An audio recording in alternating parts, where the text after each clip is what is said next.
All right, what is up? Welcome in another episode of GC Live. Wes Mitchell here, Chris Clark, brought to you as always by our guy, Clint Hammond of CMG Home Loans, ClintHammond.com, 803-422-6797, NMLS number 71597. Y'all know the spiel by now. If you're in the market for a new home and you're just maybe the first steps or you're at the last steps, you're obviously more than likely going to need a mortgage. Clint is your guy for that, whether you're a first-time home buyer or long-time investor. He's going to walk you through the process, especially if you're a first-time home buyer and you need somebody to just really take you through every single step of what that looks like. Clint is going to be there for you, just like he was for me and my wife. Good friend of mine for a long time, great Gamecock, great supporter here of the show. Shout out Clint. Again, ClintHammond.com, 803-422-6797. Hit him up today if home ownership is something that you are interested in. Got a jam-packed middle of the week show for you here today. We're going to go ahead. So there's camp on Thursday. There's camp on Friday for South Carolina, which means we are outside away from our computers for much of the day, those 2 days. So we're going to go ahead and preview the big recruiting weekend for South Carolina coming up. Go ahead and knock that out. And we're going to talk quite a bit about the guy that I think a lot of Gamecock Nation has front of mind right now. That is South Carolina quarterback target Landon Duckworth, who, man, I was just thinking as I was writing some stuff up earlier this week, Chris, it's a busy month for Landon Duckworth, a guy who, we're seeing his recruitment kind of start to, I guess, maybe come full circle, but certainly his recruitment is coming to the end. I think he's got visits. He's got his official visits. He's got these kind of tack on unofficial visits. And then, of course, he's at the Elite 11 right now. Yeah, this one, man, what a long process for Landon Duckworth, right? I mean, a guy, we know quarterbacks commit earlier, generally, in the recruiting process. Not all of them, but generally a quarterback is a position where a school's going to take one guy, maybe two guys in a class. You do add in the transfer portal. But Landon Duckworth made a very, very early commitment to South Carolina, and things were a lot different then. Jody Wright, now the head coach at Murray State, was on staff. He had the ties to Jackson, Alabama, where Duck is from, was really instrumental in getting him committed. And, of course, Dowell Loggins was the offensive coordinator. You figured when Duckworth committed that early, we all knew this thing's not over, right? Maybe he ultimately sticks with South Carolina. Maybe he doesn't, but you knew that other programs would continue to come in and at least throw that into question. That happened. He did end up decommitting. And then the question became, does South Carolina stay in the mix in this thing? And as it turns out, they have. They continued to prioritize him.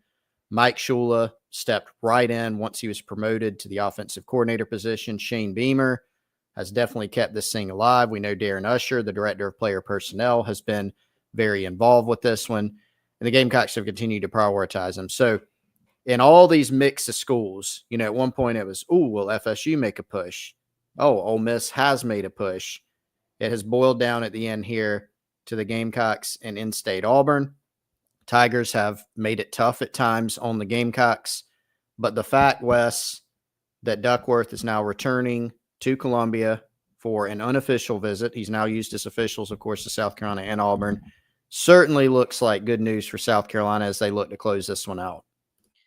Yeah, and, I think worth noting too, man, the early returns from Elite 11, which or Elite 11 finals, I should say. They have the Elite 11 kind of regional camps throughout the country. This is kind of your premier event for high school quarterbacks over the last 20, 25 years. And it's, hey, go out there, compete amongst the best, and let's see where you stand. I was very curious to just read and hear the reports from out there. And it's only been one day. They're kind of on day 2 right now.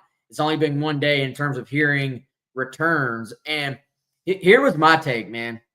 If Landon went out there and just we didn't hear a lot about him, he wasn't in kind of the top 11 or whatever, that really was not going to mean a ton to me, because you kind of look at his skill set, you look at the athleticism, you look at his just upside. I don't think he's necessarily the guy you were going to say this was built just for him. You know what I'm saying? a lot of Elite 11 is sort of in the pocket based, a lot of 7-on-7, a lot of just isolate the passing ability. But the other side I was looking at was, hey, if he goes out there and excels, knowing he's got this athleticism, this big playability with his legs in his back pocket, then that actually could tell us something. And so far, through one day, you look at the various reports there, everybody's going to have different opinions. So on 3, our guys out there, they currently have him 11th. Now there's 20 guys out there. So you're talking about 20 in theory of the top signal callers in the country. They have him 11th. So you're talking about kind of right there in the middle. Then 24/7 Sports actually very high on Landon's day one, has him second out there. And then interestingly enough, one of my favorite things about the Elite 11 is they don't really leave anything to chance. They put out their own day one rankings. And so the official Elite 11 day one, here's how we see things internally if we're out there, has Landon Duckworth. Chris, I thought this actually said a lot, man. Checking in at number 3 overall among the 20 prospects that are out there. You've got a couple of kids, the Bell kid that's committed to Texas, Keyshawn Henderson. I think a lot, like almost everybody was high on those two guys and had them sort of 1, 2, or 3. But 2 of the 3 services right now, including the official rankings, have Duck within the top 3. And you're talking about, again, some 4-star, 5-star guys out there. And again, man, I think this speaks to he may have the athleticism. You may see him dunking on people's heads and making it look easy. But there's some legitimate passing ability here from Landon Duckworth. I'm excited to see where the rest of the week goes. Well, that is the exciting part, actually, right? Because we know that this guy is a tremendous athlete.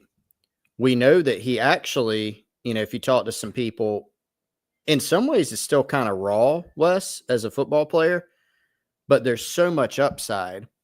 And so if Landon Duckworth had gone out there in the consensus, which is sometimes hard to gather consensus in college football and in scouting and sports in general and life in general, heck, if there was a consensus that, man, he's just got a ways to go as a passer, you could still look at it and go, yeah, but look at the tape, look at the physical tools, look at one of the biggest parts of his game, that being the athleticism, the open field running ability, the speed in the open field, ability to escape, what you see on film, Wes.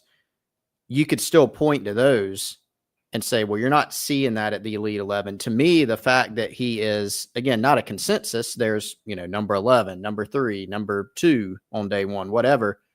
The fact that he's actually that high, like in the top half or better of the passers, according to everyone who's out there, that's actually an exciting thing because it shows you he's not just this completely raw, like, guy. He's not a running back playing quarterback, to use the Clemson joke, or they're serious about it, I guess, for Lenora Sellers. So that said, he still does have, I think, a lot of upside, a lot of potential, and that's why South Carolina is so interested in this kid. Yeah, and I'll paraphrase here, but this is from our guys at On 3. Even among the group he's in right now out there, 20 of the best quarterbacks in the country, they said Duckworth is one of the toolsier quarterbacks in LA this week. Big frame, room to fill out. They called him the most explosive athlete in the group. And also just noted that, hey, there are a few passes that get away from him, but the consistency that he's delivering the ball has already jumped since they saw him a camp I was at as well in Atlanta at that Under Armour camp. And, I think the thing here is, sounds like, yeah, does he – some of the more athletic guys, I think, man, things come so easy to them a lot of times. It maybe does take a little bit of effort to kind of zone in on what your technique is going to be. Like, sometimes you almost are like, I'm just going to rely on my athleticism. I don't have to have a perfect balance or perfect technique. And we see that when you're off platform. But when you're standing in there delivering the football with a clean pocket, how consistent are you throwing the football? And so that is a process for guys. Sometimes we talk about raw as a passer. Sometimes you talk about an athlete playing quarterback, and you're going, man, they are just going to truly have to improve their ability to throw the football. Like, can you reshape your mechanics? I don't think with Duckworth, from what I've seen and from everything I've heard, read, seen other people say, I don't think it's that. It actually is a little bit like Lenoris. People on the outside like to say, well, Lenoris is a runner. And they'll say, well, he sailed this pass. Oh, he missed that throw. Okay, for one, what quarterback hasn't missed a throw? Exactly. For two, look, what did he do on the other 9 throws of a 10-throw sequence? And you see Lenore Sellers throw some absolute dimes, and you're saying, hey, it's in there, man. And the more you go along, the more consistent you hope you can get at doing it. So to me, you can broadly be like, oh, that guy's raw as a thrower, or that guy has to develop. Yeah, that's a broad statement. Dial it down for me. Are you telling me he's got to learn to throw the football, or are you telling me it's in there? He just has to get a little bit more consistent with technique, footwork, balance, delivery, grip, touch, all those. And then reading the defense. How comfortable are you? Are you kind of second guessing that read, or are you completely comfortable enough that you confidently go through your mechanics as you're delivering the football? All those things play into that greater umbrella we're talking about. And I think, man, if Carolina can get this kid, which we're going to get to here in a second, a ton to be. I don't know if you could do much better than aligning a Lenora Sellers, a Cutter Woods. You start talking about bringing in Aaron Nolan from the portal, and then stacking Duckworth on top of that. I don't know if you could do much better overall. So let's talk about that, man. Do we think that happens? I tend to think, Chris, even without this tacked on visit to Columbia, I didn't put a ton, especially seeing with what we heard coming out of that Auburn visit. I didn't put a ton of stock into it. Well, that's the decider. He's going to Auburn. I almost looked at it as Auburn needed that visit to even truly have a shot here. Maybe I'm misreading our information, misreading the tea leaves. You can always be wrong in recruiting, but I feel like South Carolina is where Landon Duckworth wants to be from everything we've gathered. They just got to get to the finish line. Yeah, I agree with that assessment. I think South Carolina certainly had the momentum in this. The fact that he did go through with another visit to Auburn was not something where you always hear it's become a cliche, but the fans saying he gone, or the equivalent of that. You didn't need to jump there, but was it, whether you want to call it concerning or something, certainly something to keep an eye on, right? Because you knew Auburn was playing from behind. What could they do to make up that ground? But Wes, in the hours after that visit, you didn't hear, well, Auburn came in and flipped this thing around. What you actually heard was not a whole heck of a lot of confidence on the Auburn side. And then you started hearing the talk that, hey, in fact, he might be back in Columbia the following weekend. And of course, that's since been confirmed. So the signs have certainly been very positive for South Carolina. We know there's a very high comfort level with South Carolina. And, I saw Jeff 2001, actually a good question. He's been to Columbia so many times. What can they tell him or show him at this point?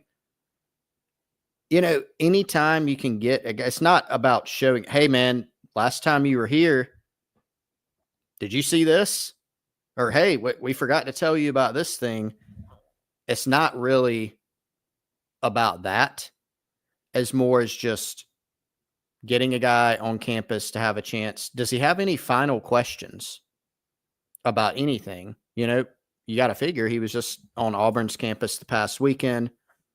I'm sure they sold him on some certain things. I'm not saying this did or didn't happen, but it happens sometimes in recruiting. Maybe they said, well, at South Carolina, it's like this, or they don't have this. So an opportunity to get face-to-face with the guy, answer any final questions. And then, of course, just that comfort level. We know Landon Duckworth's very comfortable with the staff. It's certainly not a negative to get a guy back on campus just to remind him one more time about why he likes this program so much. Certainly a positive. And possibly, Chris, you come back to campus, you let's see, Landon was the second weekend for South Carolina, right? Second OV weekend Yep. of the summer. You got to watch Aiden and Andrew have that moment on campus with the staff, committing to South Carolina. I'm not saying this is why he would want to come back, but if you were going to go full circle with it, if you were willing to make the trip again, it would possibly add a little bit of just depth to your commitment if you were able to do it in person with the whole staff around you. All right. Going on Twitter, Wes Mitchell just said on GC Live that Landon Duckworth is coming back to commit this weekend. I'm just throwing it out. He's filming a commit video, confirmed. I'm doing what everybody else does, and I'm just speculating. So it would make sense because it would. And again, I don't even know that the visit is required. I think Jeff makes a good point in the big picture. You've showed him most everything. Yeah. Is there a final question? Is there something he needs to ask before he can commit? I don't know. Only he and his family can answer that. But I do think this sets up pretty well for them. And it already sets up that we didn't hear coming out of Auburn, a notoriously pretty positive place about where they stand with prospects. We didn't hear coming out of Auburn, oh, Tigers have flipped him. He's going to end up on the Plains. Carolina's not the leader anymore. So certainly we will keep monitoring this. We will see where it goes. But there are reasons to be excited, reasons to be positive, both in terms of where Duckworth is right now as a player and, of course, the potential for him to end up in Columbia at the quarterback position. Let's see, Chris, before we move any further, how would you like to tell some of our listeners, actually all of our listeners, about a fantastic sponsor of the show? I would love to do that. It's our friend Brandon Cohn at Palmetto Golf and Belts. PalmettoGolfing.com. That's where you can go to check out his store. A lot of amazing stuff in this online shop. And yes, it is called Palmetto Golfing. So if you are a golfer, of course, it's the place for you. They have custom golf towels, custom golf tees, custom golf gloves, and they have the amazing needlepoint belts. That's something I really love, Wes, because you've seen me play, not much of a golfer. You don't have to be a golfer. You go to PalmettoGolfing.com. Great needlepoint belts that are actually a lot more affordable, but just as well made, if not better, than a lot of the more expensive options on the market. You can get the cross design, you can get the USA flag, you can get the garnet and black, or you can get the garnet and white with the palmetto tree and moon logo. All of those logos and colors also available on the custom golf towels, custom golf tees, and the gloves. Great products. People on Gamecock Central and the Insiders Forum, Wes, raving about these products from Brandon Cohn at PalmettoGolfing.com. And like I've told you guys, he's been in the lab looking at some other new different things also. If you say, hey, I'm good, I don't need a belt, I don't wear belts, and I'm not a golfer, that's fine. I guarantee you know somebody who wears belts. You know somebody who plays golf. So great gifts this summer for anybody that you may know who loves any of that stuff. And a lot of people, Wes, that I know wear those needlepoint belts from PalmettoGolfing.com. Great Gamecock, great supporter of GamecockCentral.com, friend of the show here. Go check them out, PalmettoGolfing.com. Yeah, and one of the things, Chris, that I actually like about this sponsorship is that Brandon will post a lot and keep everybody updated on what's going on. Like, hey, we got this special, we got this new product. Hey, this would be great for Father's Day. Keeps everybody updated there on the Insiders Forum. And somebody else they've read about on the Insiders Forum is our friend Andy Luedecke from My Perfect Franchise. If you have checked out Chris's Ask Chris thread on the Insiders Forum, You've probably seen this graphic before. Hit up Andy today, 404-973-9901. If you are sick of your job, you're ready to leave the corporate rat race, you want to diversify, build wealth, and or leave a legacy, maybe it's time to start your own business or start a side hustle. Andy can help you with all those things. He's a franchise consultant as well as franchise owner. He will help people like you find franchises that will fit their skill sets, passions, and financial requirements. If that sounds at all interesting to you, give him a call today. Again, 404-973-9901. Perhaps most importantly, or one of the most important parts, his services are 100% free to you. Shout out again to both of those great sponsors helping make this show possible. All right, Chris, let's move on to official visit weekend number 3. As of right now, you can go look on Gamecock Central. We've got a story from earlier this week that has a kind of just quick breakdown on all the guys that are coming in.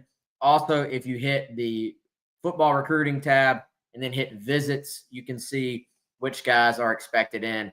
Right now, South Carolina officially expecting 7 guys on campus this weekend. And let's see. Let's start with a guy who I've seen Gamecock fans posting on Twitter X a lot about today. And that's Gray. Yep. This one, Darius, you could maybe put in that category. I'm going to try to pop his film up too. We've been trying to do that for some of these. You can put him in that category of some guys we've talked about in the past, man, in terms of just how many times has this guy been on campus. He was an early offer. He was an early major target, early priority, and has been on campus a bunch of times. Now, unfortunately for South Carolina, Darius, and hey, I'd probably do the same thing. He has taken full advantage of the change where you can take more than 5 official visits. And he said, hey, if these coaches want me, if they're interested in bringing me in for an OV, if I'm interested in them, I'm going to take my visits. So I think it's really hard to narrow down the focus when there's that many schools involved. Nationally, you look at Wiltfong, you look at those guys. LSU has kind of been the buzz here. He just went to LSU as well. They were the buzz even before that. But there was a time when South Carolina was considered the team to beat for Darius Gray. It does not hurt that you get him on campus for his last OV, potentially, and it doesn't hurt that you're going to have that opportunity, Chris, I think, to remind him of all the reasons he was very high on South Carolina from the very beginning. So we have we try to do as good a job as possible, Wes, of updating when guys visit South Carolina, officially, unofficially, anytime they visit, and try to log those in the On3 database, because that's actually a helpful tool. You go back and look, where's this guy visited, when, how many times. It's kind of imperfect because you're relying on humans like you and I to do it. He's got 7 visits logged to South Carolina. I'm going to take a guess that might be about half of the visits he's actually taken. I mean, it is almost definitely in the double digits. And, we kind of tried to set the table on this one before the spring and summer. I think Darius Gray will end up having taken 8 or 9 official visits. Like you said, he's taken full advantage of that new rule that gives you basically unlimited official visits as a prospect. And you knew that this one would get a little in the muck, it would get cloudy, because even though I think South Carolina at many points in this recruitment has set the pace, has been the tone setter, you also knew that official visits were going to give him the opportunity to go out and see even more schools on even more of an extensive basis. And, taking that volume of schools, you could just, that volume of visits rather, you could just kind of predict, somebody's going to come in here and make this thing tough. And as it turns out, it's been probably Tennessee, LSU. Like you said, Wes, they've had a lot of buzz. He just went to Ohio State recently. They were going to make this thing more difficult. But this is a guy who has a great bond with the staff. He still has been to South Carolina more than anywhere else on his list, which is helpful. And like you said, they are getting the last crack from an official visit standpoint to kind of bring him back to square one and remind him of those things. Does that mean he gets on campus and then Sunday, Monday, we're hearing, hey, South Carolina's regained momentum? I don't know. But would it be a shock? I don't think so. He's got some big time programs after him, Wes. He's got some programs that have been at the forefront of NIL in college football. How does that weigh in, right? I think there's some questions that have to get answered as we get closer and closer to him making a decision ultimately. Yeah, for sure. So, Chris, I think Thatcher has joined the show again. Well, there's somebody at my door too, trying to sell me something. I'm sure. How about this, Chris? Why don't you pick somebody and you just talk about another official visit? Okay. Wes not going to get to talk about Darius Gray at all. Sorry, Wes. So here's one that I really want to talk about. Samari Matthews. Okay. When we're talking about guys that the Gamecocks have been in a good position for a lot of the process, this is one of them. At one point, it looked like this one was going to be a Palmetto State battle. Clemson, South Carolina. And it truly was for a while. Clemson fell off. And credit to US several weeks ago, it might even be several months ago at this point. It's flying by. You had noted, hey, Texas is actually rising to that forefront. Samari just goes to Texas this past weekend for an OV. They're doing big things. College football playoff team, one of the richest program, both in terms of funding and actual on-field results in college football. You knew Texas would give Samari Matthews something to think about. And that's kind of the theme. I think you look at guys like him, like Darius Gray, like some others that are already committed in the class or targets remaining out there. Nobody, not even the blue blood programs in college football, nobody just goes and lands 5 stars willy-nilly. They don't just land them uncontested. When you want big boy prospects, big time prospects, you got to go win big boy recruiting battles, and you're going to win some, you're going to lose some. You want to win a lot more than you lose at the end of the day. And so Samari, I think, is still a guy that South Carolina has a very good chance to pull. One of the maybe underrated storylines, or just a storyline to remember, Jazavian Currents, who has continued taking some other visits, but still seems otherwise very firm to South Carolina, seems to just kind of be enjoying taking some visits, is close with Samari Matthews, also taking his official visit this weekend.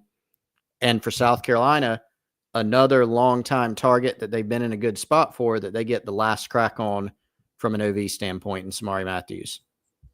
Yeah, and Chris, here's the thing. Let's just say elephant in the room too. A lot of these guys, for when it comes to official visit time, NIL is going to be part of the discussion. I think you're talking about going up against two, especially if you talk about Texas, you talk about Miami.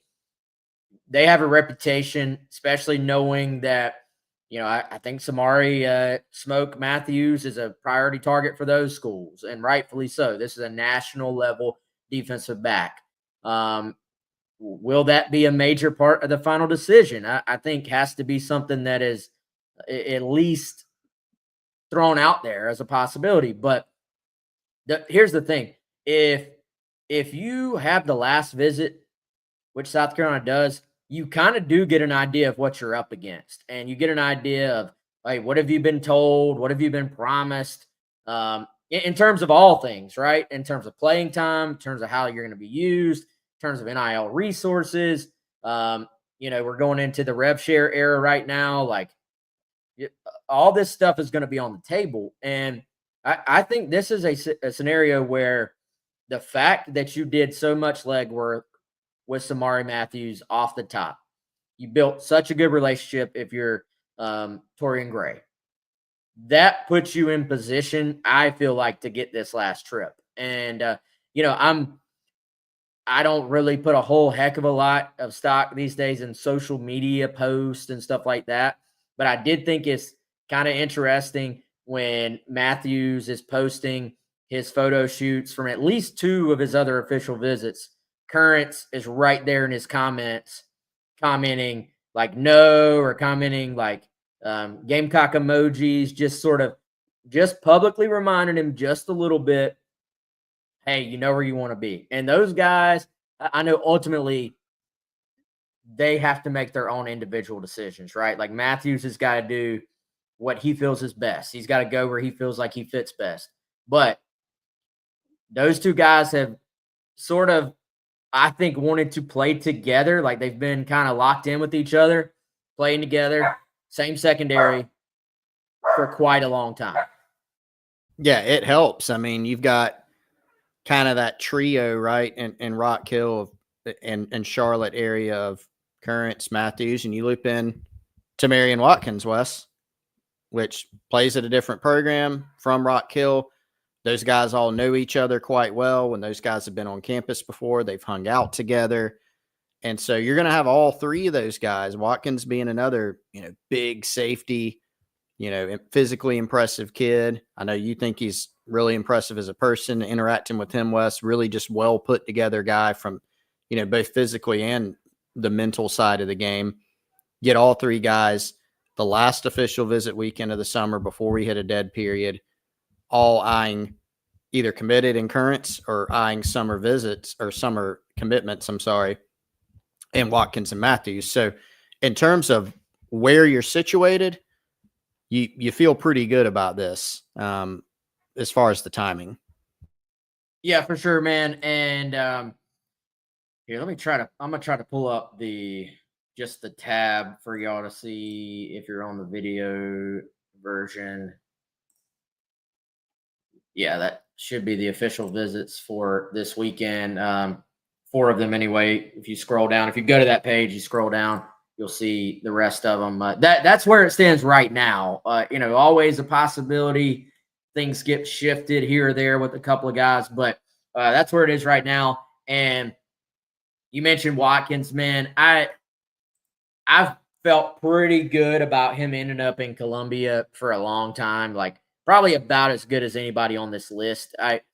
You know how some guys you're just like, that guy's the Gamecock. This is where he wants to be. The more I've heard, kind of out of Rock Hill, the more I just heard talking to him when I went up there, I don't know, about a month ago for that joint practice. I think he respects, obviously, Georgia, A&M, Miami, the other schools that are involved. Like he's got a great deal of respect for those coaches, but South Carolina is just sort of where he wants to be. I think, in my opinion, I don't want to speak for him. That's just the impression I've always gotten. And it's another early T. Gray offer, a situation where he was at camp. They even told him at the time, hey, we don't know what you are. We don't know what you are as a player. Are you a safety? Are you kind of a big-bodied safety? Are you an in-the-box player? And some guys, Chris, I think shy away from that. They're like, no, I want to be a cornerback, or I want to be a safety. I want to be T. Watt. He actually leans into it. He's like, I'm just a defender. Like, put me wherever you need me. I'm gonna go make plays. And I kind of like that. I kind of appreciate that. So, I'm curious to see if you're Carolina, if you can get that group completely locked in. Obviously, Currents is committed, but that trio of guys, all from that same general vicinity, and you start looking at 2027, you've got another guy or 2 up there that you'd love to add to it as well. And I guess Patterson is now 2026, but you could do really well in kind of that greater Rock Hill, Fort Mill, Charlotte type area with this group. And let's move along to somebody else, Chris. I tell you, the guy I don't know if we know just as much about here in Columbia would be Samorian Wingo. It has felt like that was kind of a Florida-Miami battle. Lots of buzz out of Florida that the Gators are the favorite there. We'll see, right? Like, I don't think that's one where you set any type of major expectation for the fan base in terms of, yeah, this is a guy South Carolina can pull this weekend. Is he one of those rare ones where a guy comes in and they just blow him away and then they make a major move? Those things are entirely unpredictable. Yeah, this is a guy that you put in that bucket, and I think almost for this weekend, Wes, he's in a category of his own, right? Most of the guys on this list are longtime targets. You have another guy on the list that we'll get to shortly in T. Riley, that's an in-state guy who has not been on the board as long, but you're obviously plenty familiar with. But Wingo's in a category of one in terms of this weekend because he's an out-of-state guy who, you know, it's obvious you don't lead for him, but it's also obvious that he's interested enough to put an official visit on the books, and one that's been on the books actually for quite a while. So you know you got some ground to make up, but it's almost a low-risk recruitment in that you're not banking the farm on this guy, on getting him, right? If he comes in this weekend, hey, maybe people walk away from it saying, this is a great match, feel like we moved up, we got a chance, and we want him. Or he might take the visit, and the feedback we get on Sunday, Monday, and in the days after may be like, good visit, things went well, but, you know, he's still staying in state. He's still going to go to Florida or Miami. Frankly, either outcome in this situation I think is fine. As long as at the end of the process, you get to a space with South Carolina where you've got a couple good receivers, a couple difference-making type receivers in this class. Could Wingo be one? I don't think you bank on it, but I think you watch this visit and you just kind of take a let's see what happens approach with it. Well, and after taking so many receivers last cycle, man, I mean, it's going to be hard to have a big class of difference-making receivers. I think this cycle, I look at Sequel Patterson now that he is 2026. Great shot at him being one of them. So you can kind of be, I think, a little bit deliberate about who you take. Maybe if you take that second spot or a second receiver. I don't even know if that's necessary. Like if you can find the right guy, yeah, you certainly take him. If not, I don't think you have to reach at this point. So, I'd say put that one to the side. Let's see what happens, see where things go, and then go from there. Desmond Green, we'll see. Right now, certainly a ton of Florida buzz there. I think it'd take a great shift on all sides for that to be one where he ends up at South Carolina. Right now, certainly feels like the Gators are pushing the hardest, that they want him, that they're probably in the best position for Desmond Green. And interesting, somewhat later offer for Carolina, Chris. Another guy that I think you'd probably put in the category where they probably feel pretty good about coming into this weekend is Orangeburg Prep tight end T. Riley. We know they already have a tight end committed.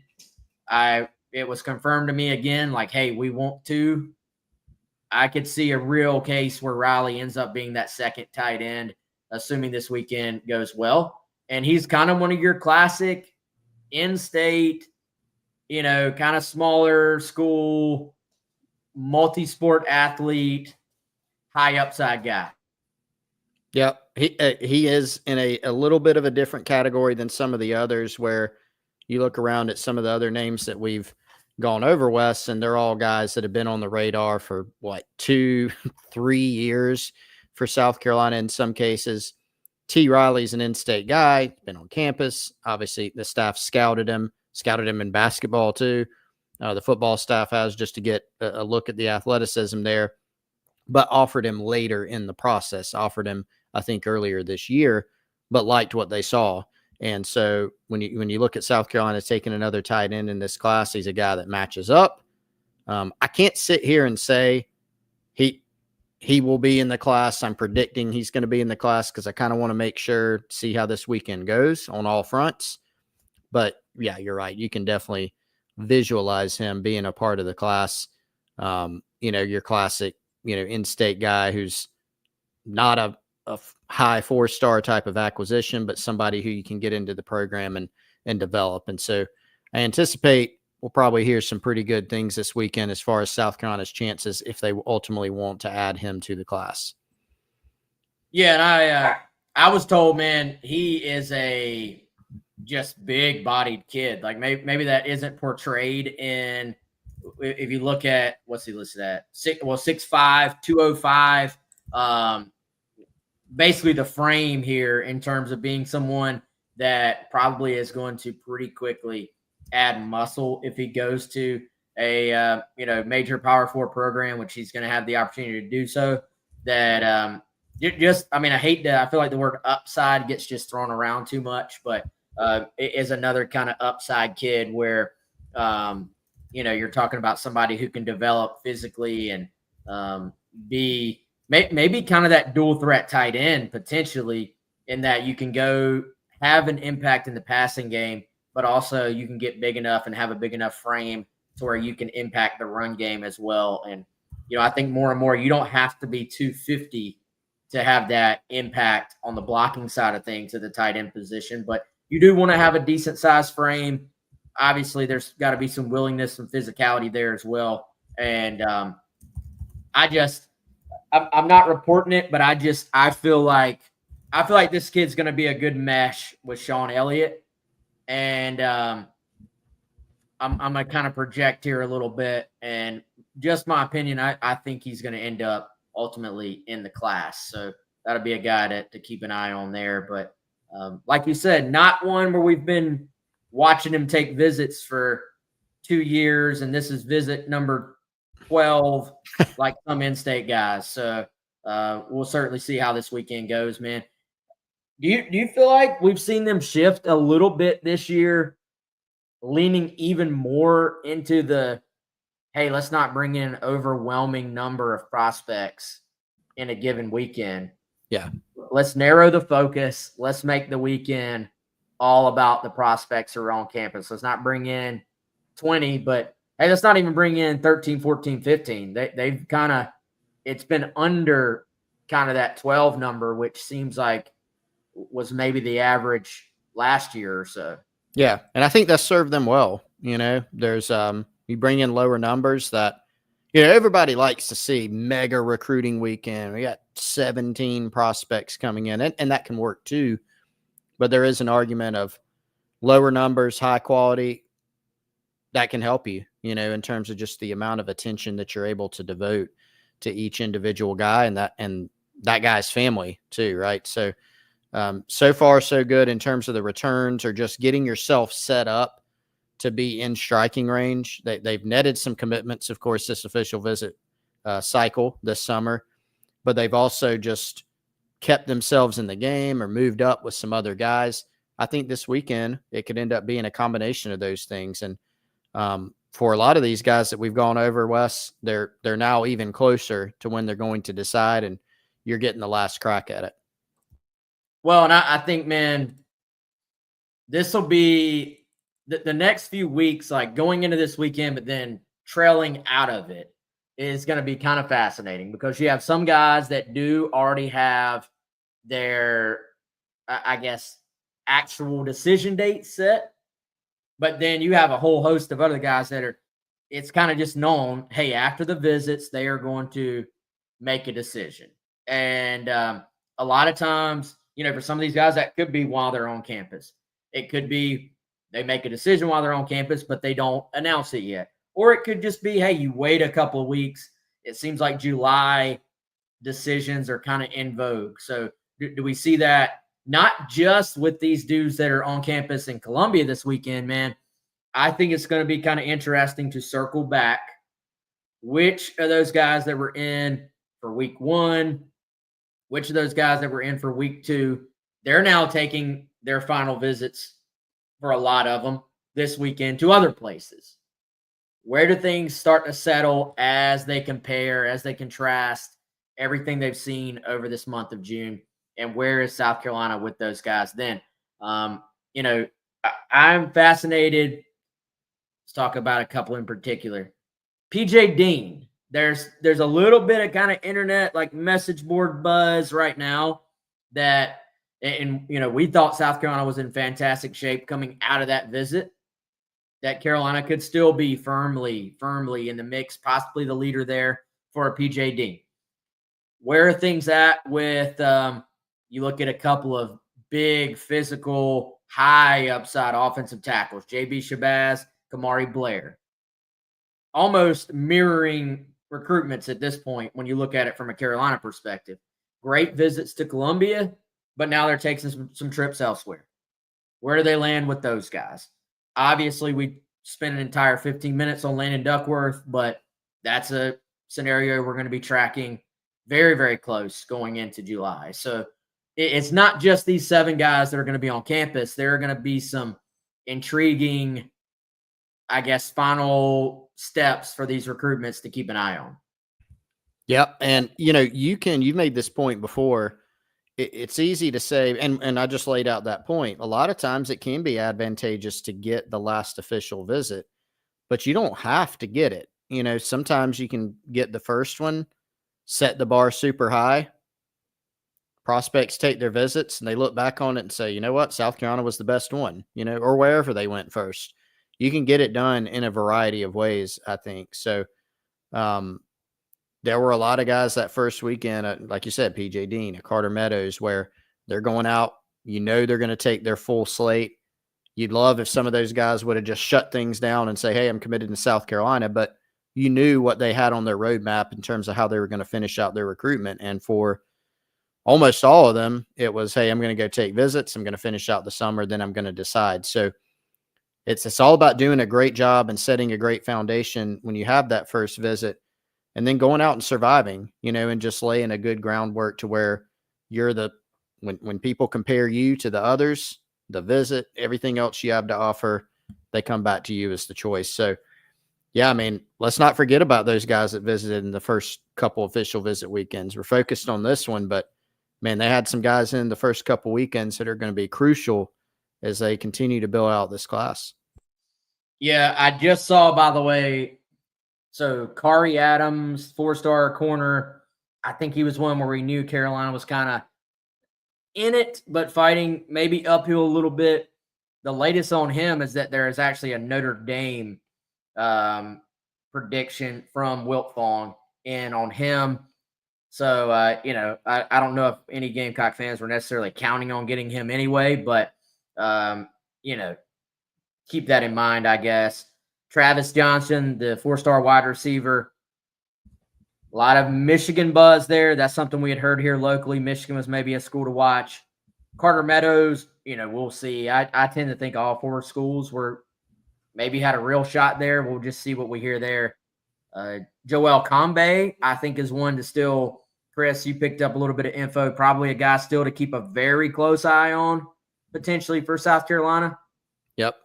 Yeah, Combe, I think, is one where the Gamecocks put themselves in a great spot, but Wisconsin, Tennessee, still had OVs there. Cassie Barnes, I think a similar one.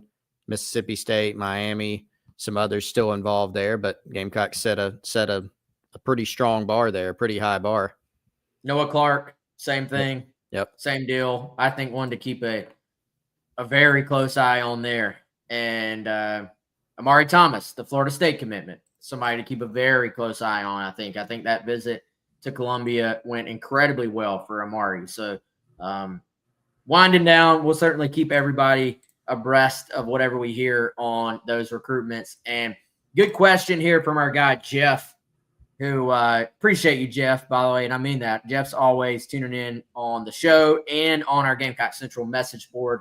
Jeff, 2001, asked about Franklin Whitley from Greenville High, who is a kind of a jumbo athlete, basketball, football guy in this current class, not very well known, but has just reportedly, I think yesterday, picked up an offer from Georgia.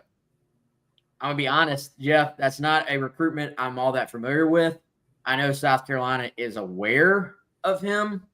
I don't know, Chris, were you two familiar with Franklin Whitley? Not incredibly in terms of like South Carolina's end. I know Georgia had him at camp and decided to offer him. So now, will that create what we see a lot of times in this domino effect, that we see in recruiting? Maybe so. I don't know if it will for South Carolina. I can't imagine Georgia offers, and then that's the only Power 4 offer that he ends up picking up. So this has the look of a late bloomer that a lot of other schools are going to start looking around at, I would think. Graham Coffey, who covers Georgia and Georgia recruiting, says the kid is 6'6 plus, 268 pounds, and runs a 40 in the 4.5s. So if that's remotely accurate, you were talking about a physical specimen of an athlete there at Greenville High. So good question, Jeff. Maybe a guy to keep an eye on. And let's close it out, man. I thought this was just worth mentioning if everybody wants to check it out, especially if you're a subscriber. Really good feature from our guy, Portal Pete Nakos, on Dylan Stewart. And, Pete likes to kind of do some of these national stories with guys who are emerging, nationally known guys on the college football landscape. And I got to say, man, Dylan, kind of a man of few words most of the time. Pete got some fantastic stuff out of Dylan. Everywhere from, he asked him what quarterback he wanted to hit the most or sack the most. And he basically said all of them, everybody, every single one of them. Said he likes to hit people. And also the elephant in the room. Hey, who was going after you and who was trying to get you in the portal? Who was throwing you money? Who was tampering? And Dylan said, I wasn't looking. So a couple of days here this week where we've heard of a little bit additional backstory on a couple of guys that we know other schools where I'm sure tampering to try to get in the portal when you're talking about a Lenora Sellers and a Dylan Stewart. Well, and you got to be, a guy like Sellers, a guy like Stewart. If you're South Carolina and you had no NIL plan, if you had no NIL infrastructure, you wouldn't get them to play for you, right? Like that's just not the era that we live in. But when you recruit guys like this, who are good guys, good family situation, right? And are grounded and also great football players, that is the best possible mix. That's like a dream outcome, right? So you can take care of your guys and keep them without having to sit there and basically look over your shoulder the entire time and constantly worry about whether or not they're going to jump in the portal. We knew, right, naturally that people would come after Sellers, would come after Stewart. You get some additional confirmations in the offseason that happened, but yet we were never sitting there constantly worried. South Carolina was not, that was a possibility of actually happening. And so it was funny. I was reading that in Pete's story, and every single quote that Dylan had, I could just kind of visualize him saying it and reading it in his voice. And, he just brought up the whole, like, hey, there's a bunch of schools that came after you in the portal. And he's just like, I wasn't looking. Like, I can just see him saying that. The guy doesn't say much. When he gets on the field, he flips a switch. He'll actually do. There's a clip of him talking a little bit to a Clemson player in the Clemson game from the special that they played on Tuesday night. Well, dude, and I'm starting to pick up. You'll hear guys say this. I think Dylan is one of those guys that when he's around his boys, he's a little bit more of a talker. And I know everybody is like that to an extent, but I'm getting the feeling he may be one of those guys that they're just a completely different person in terms of being outgoing around their guys versus, media settings, interviews, all that stuff. Xavier Luedecke said 2 words his first 3 years on campus when it came to public stuff. And now he's one of the best, most liked personalities in the entire NFL. So you never know when that stuff is going to kind of start to completely come out and show itself. Yeah, good profile from Pete, and great special yesterday. If you didn't see it, I'm sure it'll replay on SEC Network. Chris, we learned from Jaden Sellers that Lenora Sellers is the only thing in the world he's scared of is thunder. Hilarious. But also we learned from Lenoris and from Lenoris's parents that, hey, Jaden was a little bit of a, might have been a little bit of a problem child, might have just been a lot growing up. had to mature a little bit. I'm picturing Jaden with that big old grin on his face, Oh yeah. being like, I'm gonna just tell him Lenoris is scared of thunder. Yeah. Oh yeah. He Might not even definitely be got, true. he's got the, it might not be. They didn't even give I don't think they gave Lenoris, did they give him a chance to respond? If they did, that didn't make the cut. It didn't make the cutting. They probably did that on purpose too. He will be asked about it at some point. Yes. How hilarious will that be if he's just like, that's not remotely true? Yeah, I can see it. Yeah, he's crazy. That's not true. Or he might be like, yeah, you know what? I mean, I'm terrified. Or he's like, when I was 5. you know, like might have been. Yeah, Jaden Sellers does have that mischievous grin though. So that was funny. That was good stuff. That probably one of my favorite parts of the entire thing. All right, y'all, we're out of time. You got anything else, Chris? Nah, man, I'm good. Aaron asked, what about Amiri Acker? He committed to Liberty, so we'll see if South Carolina circles back there. I don't know. We'll see. But yeah, good show. Appreciate y'all hopping on. Lots to talk about here. If you missed it, shoot it back on YouTube. Take it back on the podcast. We're on all podcast platforms. If you're watching this live, I'll have it posted here momentarily. But appreciate y'all hopping in. As always, appreciate all of our great sponsors. Y'all make it possible. For Chris, I am Wes. Y'all have a good one. Talk to you soon.